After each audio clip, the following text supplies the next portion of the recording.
Galloway, and I'm making urns for the Endangered Species Project. So today I wanted to show you how I carve them, and I'm going to show you on a sperm whale. So this is the urn for the sperm whale, and I'm just going to carve it right on this surface. These are my reference photos to help me really get to see what the whale looks like and to get to know some of its personality a little bit. The sperm whale is a huge whale. It's about 62 feet long. So if you were a person, you'd be about that big next to this whale. And they have this very interesting rough texture on their surface. They have very, very thick skin here and a very, very small mouth. So the sperm whale is endangered all over the world, and so I'm making an urn for it. So I'll show you how I do that. So I start by drawing the whale on the urn, and then I start carving it out. And I start by drawing the outside a little bit, and then I come in and I start to work on the inside. So this is what the sperm whale looks like, but then in an effort to capture some of its character, one thing that's so interesting about the sperm whale is that when it sleeps vertically. So on the back part of the urn, I have the whole pod of whales sleeping. So they sleep vertically like that. So that's what we're going to carve today, is a pod of sleeping whales. Here's an image of two that are sleeping. This one, you're looking at the bottom of the whale, and this one, you're looking at its side. It's very sweet and mysterious, I think. It'd be like a little forest of whales. So I start by really defining the outside of the whale. I'm just going to come up and start to really figure out, where the whale ends and where the water really is. And then I'll come back in much later and put in ripples of water. This is a slow process. This is an X-Acto knife with its tip broken off. And I have a lot of them at different levels of sharpness that can kind of tell you, like this I'd use for removing a lot of clay, and this one for just a little bit of clay or detail.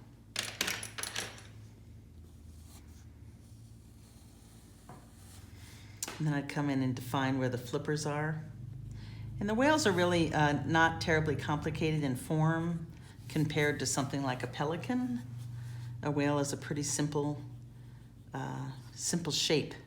The trick is to make it feel like its personality without it seeming too cartoony. So that is a little bit of a trick to do that.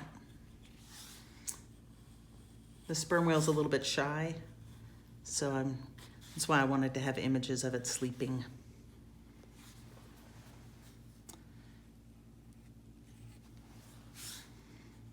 So I just move these pots all around so I can reach them, reach where it happens.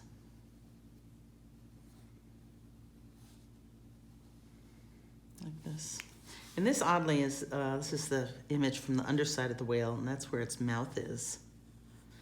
So I need to really just take off a little bit so it's pretty subtle.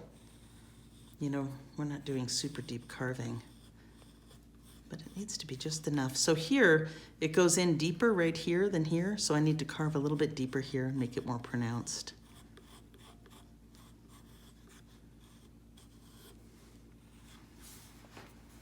What's tricky about doing the underside is there's no eyeball. And the eyeball really helps you see what the whale looks like.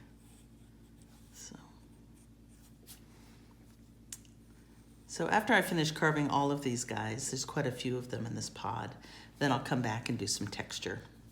I'll show you what the texture looks like on the front whale.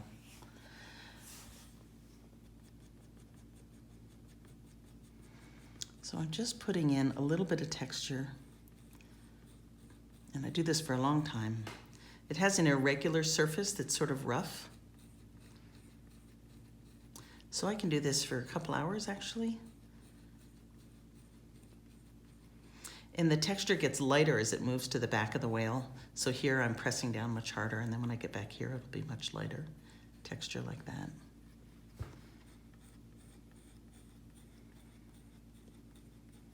This is different, like when I do birds, you have to do all the feathers, or fish have all the scales. Whales, it's very leathery, almost like elephants, their skin. So there's a little bit of a randomness to it.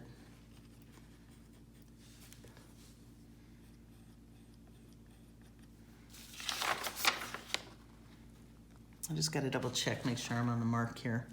Because I think it gets a little less textured as it moves down. So as it moves down, the texture gets lighter here. So it needs to be much heavier on the side, lighter by the nose.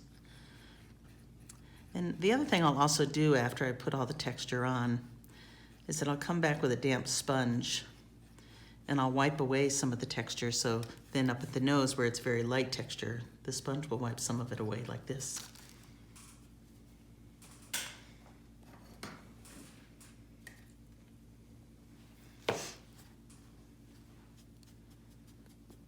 And that just makes it super subtle.